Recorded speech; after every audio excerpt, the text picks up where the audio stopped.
ഇന്ന് ശ്രീ കെ സുരേന്ദ്രൻ അദ്ദേഹത്തിന്റെ പത്രസമ്മേളനത്തിൽ പറഞ്ഞിരിക്കുന്ന വളരെ ശ്രദ്ധേയമായിട്ടുള്ള ഒരു കാര്യമുണ്ട്. അദ്ദേഹം പറയുന്നത് പാർട്ടി 3 പേരുകൾ തീരുമാനിച്ചു. ആ പേരുകൾ ഏതൊക്കെയാണ് എന്ന് അദ്ദേഹം റിവീൽ ചെയ്യുന്നില്ല. അതിലൊന്ന് ശ്രീ സി കൃഷ്ണകുമാറിന്റെ പേരാണ്.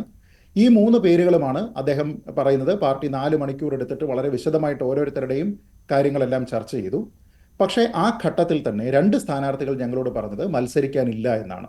അപ്പോൾ ഈ 3 പേരുകളെയും സ്റ്റിൽ ഉൾപ്പെടുത്തിയിട്ട് കേന്ദ്ര നേതൃത്വത്തിലേക്ക് അയക്കുന്നു വിത്ത് എ നോട്ട് എന്നാണ് അദ്ദേഹം പറയുന്നത്. അപ്പോൾ ആ നോട്ടിൽ എന്താ പറയുന്നത്? ഇതിൽ 2 പേർ മത്സരിക്കുന്നില്ല എന്ന് പറഞ്ഞിട്ടുണ്ട് എന്ന് വെച്ചാൽ പിന്നെ കേന്ദ്ര നേതൃത്വത്തിനെ സംബന്ധിച്ചിടത്തോളം 3-മത്തെ പേരുകാരൻ ആരോ ആ ആളിനെ പരിഗണിക്കുക എന്നുള്ളത് മാത്രമേ ഉള്ളൂ. അപ്പോൾ ആ 3-മത്തെ ആൾ സി കൃഷ്ണകുമാർ ആണ് എങ്കിൽ ആ തീരുമാനം കേന്ദ്ര നേതൃത്വത്തിലേക്ക് ഫോഴ്സ് ചെയ്തിരിക്കുന്നു എന്നുള്ളത് വളരെ വ്യക്തമാണ്. ഒന്ന്. രണ്ട്, ഈ 2 പേരാണ് ഇതിൽ തങ്ങൾ മത്സരിക്കുന്നില്ല എന്ന് പറഞ്ഞതെങ്കിൽ അല്പം കഴിഞ്ഞപ്പോഴേക്ക് ശ്രീ കെ സുരേന്ദ്രൻ തന്നെ പറയുന്നത് അവസാന ഘട്ടം വരെയും താൻ മത്സരിക്കാനില്ല എന്നാണ് ശ്രീ സി കൃഷ്ണകുമാറും പറഞ്ഞത് എന്നാണ്. എന്ന് വെച്ചാൽ 3 സ്ഥാനാർത്ഥികളും തങ്ങൾ മത്സരിക്കാനില്ല എന്ന് പറഞ്ഞു. പക്ഷേ പാർട്ടി അദ്ദേഹത്തെ നിർബന്ധിച്ചു, ഗത്യന്തരമില്ലാതെ അദ്ദേഹത്തെ സ്ഥാനാർത്ഥിയാക്കി എന്നാണ് പറഞ്ഞത്. ഞാൻ ചോദിക്കുന്നത്, ഈ ഗത്യന്തരമില്ലാതെ എന്നുള്ള വാക്കിന്റെ അർത്ഥം നമുക്ക് എല്ലാവർക്കും അറിയാം. നമുക്കറിയാവുന്നതുപോലെ തന്നെ ശ്രീ കെ സുരേന്ദ്രനും അറിയാം. ബി.ജെ.പിയുടെ എ ക്ലാസ് മണ്ഡലം, അവരുടെ ഉപതെരഞ്ഞെടുപ്പിൽ ഏറ്റവും കൂടുതൽ സാധ്യതയുള്ള മണ്ഡലം, കഴിഞ്ഞ നിയമസഭാ തെരഞ്ഞെടുപ്പിൽ വളരെ ചെറിയ വോട്ടുകൾക്ക് മാത്രം പരാജയപ്പെട്ട മണ്ഡലം, അങ്ങനെയുള്ള മണ്ഡലത്തിൽ ഉചിതനായിട്ടുള്ള ഒരു സ്ഥാനാർത്ഥിയെ കണ്ടെത്തുന്നതിന് സാധിച്ചില്ല എങ്കിൽ അവസാനം ഞാൻ മത്സരിക്കുന്നില്ല എന്ന് അവസാന ഘട്ടം വരെയും പറയുന്ന ഒരാളിനെ നിർബന്ധിച്ച് പാർട്ടി അദ്ദേഹത്തിനോട് ആവശ്യപ്പെട്ട് ഗത്യന്തരമില്ലാതെ മത്സരിപ്പിക്കേണ്ടുന്ന അവസ്ഥയാണ് അവിടെ ഉള്ളത് എങ്കിൽ സി കൃഷ്ണകുമാർ അല്ലാതെ മറ്റൊരു സ്ഥാനാർത്ഥിയും അവർക്ക് കണ്ടെത്താനായിട്ട് കഴിയില്ല എന്ന്. അത് പാർട്ടി അധ്യക്ഷന്റെ പരാജയമാണ് ശ്രീ ശ്രീജിത് പണിക്കർ, സംശയമില്ലാത്ത കാര്യമാണ്. ആ പരാജയം അദ്ദേഹം തുറന്ന് സമ്മതിക്കുന്നതിന് തുല്യമാണല്ലോ അദ്ദേഹത്തിന്റെ ഈ വാക്കുകൾ. അതായത് 3 പേരെ കണ്ടെത്തി ആ 3 പേരും മത്സരിക്കാൻ താല്പര്യമില്ലാത്തവരാണെന്നു എന്ന് പറയുമ്പോൾ എന്താണ്, ഒരു സൗഹൃദ മത്സരത്തിന് പാലക്കാട്ടേക്ക് പോയതാണോ കെ സുരേന്ദ്രനും കൂട്ടരും? എന്ത് അപക്വമായ കാര്യമാണ് പാർട്ടി സംസ്ഥാന അധ്യക്ഷൻ ഇന്ന് വെളിപ്പെടുത്തിയിരിക്കുന്നത്. താങ്കൾ പറഞ്ഞ പോലെ ആ 2 പേരുകൾ ഏതാണെന്ന് അദ്ദേഹം പറയുന്നുമില്ല. അതാണ് അദ്ദേഹം ആദ്യം പറയേണ്ടിയിരുന്നത്, ആരൊക്കെയാണ് ആ പേരുകൾ മത്സരിക്കാൻ ആഗ്രഹമില്ലാത്ത ആളുകളെന്ന്. അപ്പോൾ ഏതോ 2 പേരുകൾ തിരികെ കയറ്റിയിട്ട് അതിൻ്റെ കൂടെ സി കൃഷ്ണകുമാറിൻ്റെ പേരും വെച്ചുകൊടുത്ത് എൻ്റെ താല്പര്യപ്രകാരമല്ല സി കൃഷ്ണകുമാർ വരുന്നത് എന്ന് കാണിക്കുന്നതിന് വേണ്ടി സി കൃഷ്ണകുമാറിനും താല്പര്യമില്ലായിരുന്നു എന്ന് പറയുന്നു എന്നല്ലാതെ മറ്റെന്ത് മനസ്സിലാക്കാനാണ് അതിൽ നിന്ന്? അതിൽ തന്നെ വളരെ രസകരമായിട്ടുള്ള മറ്റൊരു കാര്യം കൂടിയുണ്ട്. അതായത് ഒരു ഭാഗത്ത് അദ്ദേഹം പറയുന്നു 2 പേർക്ക് മത്സരിക്കാൻ താല്പര്യമില്ലായിരുന്നു എന്ന്. ശരി, 3-മത് അവർ നിർദ്ദേശിച്ചിരിക്കുന്ന സ്ഥാനാർത്ഥിക്കും അവിടെ മത്സരിക്കാൻ താല്പര്യമില്ലായിരുന്നു. ഞാൻ വീണ്ടും പറയുന്നു, ബി.ജെ.പിയുടെ എ ക്ലാസ് മണ്ഡലം, ഉപതെരഞ്ഞെടുപ്പ്, കഴിഞ്ഞ തെരഞ്ഞെടുപ്പിൽ വളരെ ചെറിയ മാർജിനിൽ പരാജയപ്പെട്ടിരിക്കുന്ന ഒരു സീറ്റ്, സ്ഥാനാർത്ഥിയായി അവസാനം വന്നിരിക്കുന്ന ആളിന് തന്നെ കൂടുതൽ വ്യക്തിപ്രഭാവം ഉണ്ടെങ്കിൽ മാത്രമേ വിജയത്തിലേക്ക് എത്താൻ കഴിയൂ എന്ന് ബോധ്യം. അപ്പോൾ അങ്ങനെയുള്ളപ്പോൾ 3 പേരുകളെ ഷോർട്ട് ലിസ്റ്റ് ചെയ്ത് കൊടുക്കുന്ന സമയത്ത് മത്സരിക്കാൻ താല്പര്യമില്ല എന്ന് പറഞ്ഞിരിക്കുന്ന 3 പേരെ അല്ലാതെ വേറെ കൊള്ളാവുന്ന ഒരൊറ്റയാളിനെയും നിങ്ങൾക്ക് പാലക്കാട് മണ്ഡലത്തിൽ സ്ഥാനാർത്ഥിയായിട്ട് കൊണ്ടുവരാൻ കഴിയില്ലേ എന്നുള്ള ഒരു ചോദ്യമല്ലേ മഞ്ജുഷ്?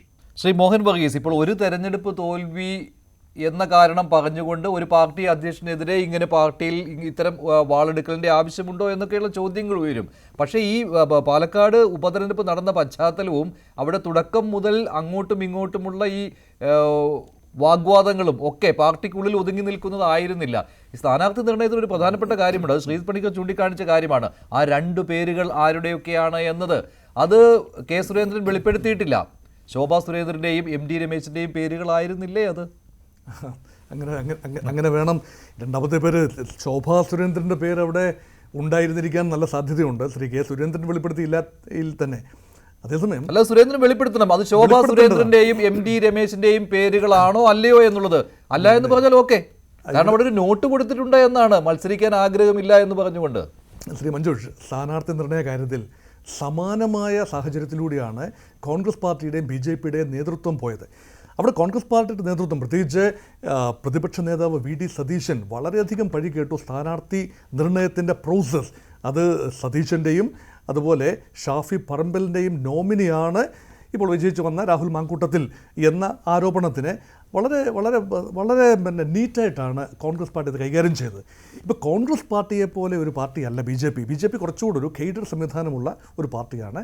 ഇതിനകത്തളങ്ങളിൽ നടക്കുന്ന ചർച്ചകൾ പൊതുസമൂഹം എടുത്തിട്ട് അലക്കുന്ന രീതി പലപ്പോഴും കാണാറില്ല. പക്ഷേ ഇപ്രാവശ്യം സംഭവിച്ചത് ബി.ജെ.പിയുടെ ഒരു മാസ് പാർട്ടിയായി ബി.ജെ.പി മാറുമ്പോൾ സംഭവിക്കുന്ന അനിവാര്യമായ ഒരു ദുരന്തമാണ് പാർട്ടിക്കുള്ളിൽ നടക്കുന്ന ചർച്ചകളും പ്രോസസ്സും. പാർട്ടിക്കാർ തന്നെ പിന്നീട് തിരഞ്ഞെടുപ്പ് പരാജയത്തിന് ശേഷം ഉച്ചത്തിൽ വിളിച്ചു പറയുന്ന ഒരു അന്തരീക്ഷം. ഇവിടെ ബി ജെ പിയുടെ മുമ്പിൽ 3 ഓപ്ഷൻസ്, വ്യക്തമായ 3 ഓപ്ഷൻസ് ഉണ്ടായിരുന്നു സ്ഥാനാർത്ഥി നിർണ്ണയത്തിൻ്റെ കാര്യത്തിൽ. ഇവിടെ പിഴച്ചത് സ്ഥാനാർത്ഥി നിർണ്ണയമാണ്, റിസൾട്ട് അല്ല ഇവിടെ പിഴച്ചിരിക്കുന്നത്, സ്ഥാനാർത്ഥി നിർണ്ണയമാണ് ഇവിടെ പിഴവ് പറ്റിയിരിക്കുന്നത്. അപ്പോൾ ഉണ്ടാകുന്ന ഏറ്റവും പ്രധാനപ്പെട്ട ചോദ്യം, ഫോക്കസ്ഡ് ആയിട്ടുള്ള ഒരു തെരഞ്ഞെടുപ്പ് ഒരു ജനറൽ ഇലക്ഷന്റെ ഭാഗമല്ല, നിങ്ങളുടെ എല്ലാ സംവിധാനങ്ങളും ശക്തിയും ഉപയോഗിച്ചുകൊണ്ട് ഫോക്കസ്ഡ് ആയിട്ട് ഒരു തെരഞ്ഞെടുപ്പ് നടക്കുന്നു. കഴിഞ്ഞ നിയമസഭാ തെരഞ്ഞെടുപ്പിൽ നിങ്ങൾ ഈ ചുണ്ടിനും കപ്പിനും ഇടയ്ക്ക് നഷ്ടപ്പെട്ടിരിക്കുന്ന ഒരു വിജയം, അതിനെ നേടിയെടുക്കുന്നതിന് വേണ്ടി നിയോഗിക്കപ്പെടുമ്പോൾ ആ ഒരു അവസരം വേണ്ട എന്ന് പറയുന്ന ഏത് പ്രധാനപ്പെട്ട നേതാവാണ് ഇവിടെ ഉള്ളത് എന്നുള്ളതാണ് പ്രശ്നം. അല്ലെങ്കിൽ പുതുമുഖങ്ങളെ ആയിരിക്കണം പരിഗണിച്ചിരിക്കുന്നത്. തെരഞ്ഞെടുപ്പ് രംഗത്ത് മത്സരിച്ചിട്ടില്ല, എനിക്ക് ആദ്യമായിട്ട് ഇവിടെ മത്സരിക്കാനായിട്ട് താല്പര്യമില്ല എന്നാരെങ്കിലും പറയണം. അതല്ലാതെ ശോഭാ സുരേന്ദ്രനോ MT രമേശോ V മുരളീധരനോ ഇനി K സുരേന്ദ്രൻ തന്നെയോ ആണ് എങ്കിൽ അതിനർത്ഥം എന്താണ്? ഈ തെരഞ്ഞെടുപ്പിൽ നിന്ന് മാറി നിൽക്കുന്നു, താല്പര്യമില്ല, ഇനി മറ്റൊരു തെരഞ്ഞെടുപ്പ് നോക്കാം, ആ രീതിയിലത്തേക്ക് അവർ ചിന്തിക്കേണ്ടത് എന്തുകൊണ്ടാണ്? അപ്പോൾ അതുകൊണ്ടാണ് നേരത്തെ ശ്രീ ബിജു പറഞ്ഞതുമായിട്ട് എനിക്കുള്ള അഭിപ്രായ വ്യത്യാസവും. അദ്ദേഹം പറഞ്ഞത് ഇന്ന് പുതുതായിട്ടൊന്നും വന്നിട്ടില്ല എന്നാണ്. നേരത്തെ ഉള്ള കാര്യം മാത്രമേ നമുക്ക് അറിയുകയുള്ളൂ, പുതുതായിട്ടൊന്നും വന്നിട്ടില്ല എന്ന് അദ്ദേഹം പറയുന്നു. അങ്ങനെയല്ല, ഈ 3 സ്ഥാനാർത്ഥികൾക്കും താല്പര്യമില്ലായിരുന്നു എന്നത് പുതുതായിട്ട് വന്നിരിക്കുന്ന ഇൻഫർമേഷനാണ്. അതാണ് ശരിയാണ് ബിജു. അതിന് മറുപടി പറയേണ്ടത് ശ്രീ K സുരേന്ദ്രനാണ്.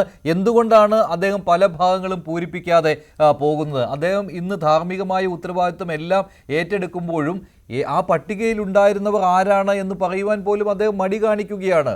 അദ്ദേഹം അത് ബൂമറാങ് ആവുമെന്ന് വിശ്വസിക്കുന്നത് കൊണ്ടാണല്ലോ അത് സ്വാഭാവികമായിട്ടും. മഞ്ജുഷ്, ഇവിടെ ഇപ്പോൾ BJPക്ക് നമ്മൾ വേറൊരു യാഡ് സ്റ്റിക്ക് ഉപയോഗിക്കുകയാണോ എന്ന് സംശയം തോന്നുകയാണ്. കാരണം മറ്റു പാർട്ടികൾ ഇതുപോലെ ആരെയൊക്കെയാണ് നമ്മൾ പരിഗണിച്ചത്, അവരിൽ ആരെയൊക്കെയാണ് നമ്മൾ ഒഴിവാക്കിയത്, എന്ത് കാരണം കൊണ്ടാണ് ഒഴിവാക്കിയത്, അവസാനം തിരഞ്ഞെടുത്ത ആളെ തിരഞ്ഞെടുക്കുവാനുള്ള കാരണം എന്താണ്, ഇതൊക്കെ പൊതുജന മധ്യത്തിൽ വിളിച്ചു പറയണമെന്ന് നിങ്ങൾ BJPയിൽ നിന്നും പ്രതീക്ഷിക്കുമ്പോൾ അത്തരത്തിലുള്ള ഒരു രാഷ്ട്രീയമാണോ നമ്മൾ ഇവിടെ കണ്ടുവരുന്നത്? ഇല്ല മഞ്ജുഷ, നോമിനിയാണോ രാഹുൽ മാങ്കൂട്ടത്തിൽ എന്ന് ചോദ്യം ഉണ്ടായില്ലേ? അത് മാത്രമല്ല, അവിടെ അപ്പുറത്തുണ്ടല്ലോ ചേലക്കരയിൽ രമ്യ ഹരിദാസിനെ പരിഗണിച്ച കാര്യത്തിൽ ഇപ്പോൾ തർക്കം നടക്കുന്നുണ്ടല്ലോ, അവിടെ ചോദ്യങ്ങൾ നേരിടുന്നുണ്ടല്ലോ അവർ. അല്ല, ഞാൻ ചോദിക്കുന്നത് ഇത്രയേ ഉള്ളൂ, അദ്ദേഹത്തിന് പറയുവാനുള്ളത് അദ്ദേഹത്തിന് പറഞ്ഞു, അതിൽ ഒരുപാട് ഗ്യാപ്സ് ഇപ്പോഴും ഉണ്ട് എന്നുള്ളത് ഞാൻ സമ്മതിക്കുന്നുണ്ട്. ആ ഗ്യാപ്സ് പൊതുജന മധ്യത്തിൽ തന്നെ പറഞ്ഞാലേ അദ്ദേഹം ഒരു നല്ല പ്രസിഡന്റ് ആവുള്ളൂ. അല്ലെങ്കിൽ മധ്യത്തിലല്ല, BJPയുടെ അണികളോട് അദ്ദേഹം പറയാൻ ബാധ്യസ്ഥനാണ്. അതെ, അതാണല്ലോ പത്രസമ്മേളനം, അത് പത്രസമ്മേളനത്തിലാണോ പറയേണ്ടത്? BJP നാഷണൽ കൗൺസിൽ അംഗത്തിനോടെങ്കിലും പറയണ്ടേ? അദ്ദേഹത്തിന് അറിയില്ല. അല്ലെ, ഇപ്പൊ പത്രസമ്മേളനത്തിൽ പറയുന്നു എന്നുള്ളത് BJP അണികളോട് പറയുന്നതായിട്ടാണ് നമ്മൾ കരുതുന്നതെങ്കിൽ അത് തെറ്റാണ് എന്ന് എനിക്ക് പറയേണ്ടി വരുന്നു. പൊതുജന മധ്യത്തിൽ പറയേണ്ടതാണ് പത്രസമ്മേളനത്തിൽ പറയുന്നത്. പാർട്ടിക്കകത്ത് എന്താണ് പറയേണ്ടത് എന്നുള്ള ഇതൊക്കെ നമ്മുടെ എക്സ്പെക്റ്റേഷൻ അനുസരിച്ചിരിക്കും. ചോദ്യങ്ങൾ ആർക്കും ചോദിക്കാം, വിശദീകരണങ്ങൾ ആർക്കും ചോദിക്കാം. അദ്ദേഹമാണ് തീരുമാനിക്കേണ്ടത് വിശദീകരണങ്ങൾ എത്രത്തോളം വേണം, എന്തൊക്കെ കാര്യങ്ങൾ പുറത്തു പറയണം, എന്തൊക്കെ കാര്യങ്ങൾ അകത്ത് പറയണം എന്നുള്ളത്. ഒരു പരാജയപ്പെട്ട ആളിൻ്റെ മുമ്പിൽ നമുക്ക് പല രീതിയിൽ അദ്ദേഹത്തെ ബുദ്ധിമുട്ടിക്കാമെന്നുള്ളതേ ഉള്ളൂ. അത് ഇന്നിപ്പോൾ ഒരുപാട് പേർ തിണ്ണമെടുക്ക് കാണിക്കുന്നതായിട്ട് തന്നെ അദ്ദേഹം പത്രപ്രവർത്തകരോട് പറയുകയുണ്ടായി. അത് ശരി തന്നെയാണ്. കാരണം ഒരു പൊതുപ്രവർത്തകൻ എന്ന നിലയിൽ അദ്ദേഹം ആ ചോദ്യങ്ങളെല്ലാം ഉത്തരം പറയുവാൻ ബാധ്യസ്ഥൻ തന്നെയാണ്. പക്ഷേ അദ്ദേഹത്തിന് ചില പരിമിതികളുണ്ട് എന്ന് ഇന്ന് നമുക്ക് മനസ്സിലാക്കുവാൻ സാധിക്കുകയാണ്.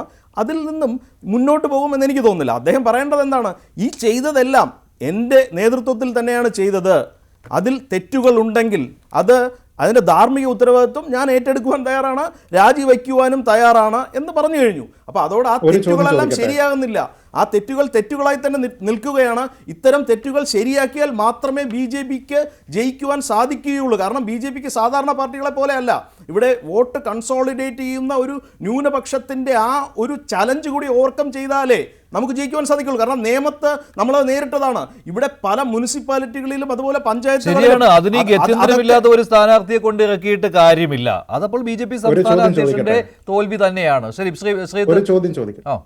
അല്ല, വളരെ ലളിതമായിട്ടുള്ള ഒരു ചോദ്യമാണ്. ശോഭാ സുരേന്ദ്രനുമായി ബന്ധപ്പെട്ട ഒരു ചോദ്യമുണ്ടായിരുന്നു. ശോഭാ സുരേന്ദ്രൻ ശരിയായ രീതിയിലത്തേക്ക് ഈ തെരഞ്ഞെടുപ്പ് പ്രചരണ രംഗത്ത് സഹകരിച്ചിട്ടുണ്ടോ, അവരെ ഫലപ്രദമായിട്ട് ഉപയോഗിച്ചിട്ടുണ്ടോ എന്നുള്ള ഒരു ചോദ്യം. അത് വീണ്ടും പാർട്ടിയുടെ ആഭ്യന്തര കാര്യമാണ്. ബിജു പറയുന്നത് പോലെയാണ് എങ്കിൽ ആരെ എവിടെ ഏതൊക്കെ മണ്ഡലങ്ങളിൽ ഏതൊക്കെ സമയത്ത് വിനിയോഗിക്കണം എന്നുള്ളത് BJPയുടെ ആഭ്യന്തര കാര്യമാണ്. പക്ഷെ ആ വിഷയത്തിൽ പ്രസിഡന്റ് മാത്രമല്ല അവിടുത്തെ സ്ഥാനാർത്ഥിയും പരസ്യമായി പ്രതികരിച്ചു. ശോഭാ സുരേന്ദ്രൻ പൂർണ്ണമായും സഹകരിച്ചിട്ടുണ്ട് എന്ന നിലയ്ക്ക് പ്രതികരിച്ചിട്ടുണ്ട്. അതും അങ്ങനെ നോക്കിയാൽ പാർട്ടിയുടെ ആഭ്യന്തരമായിട്ടുള്ള വിഷയമാണ്.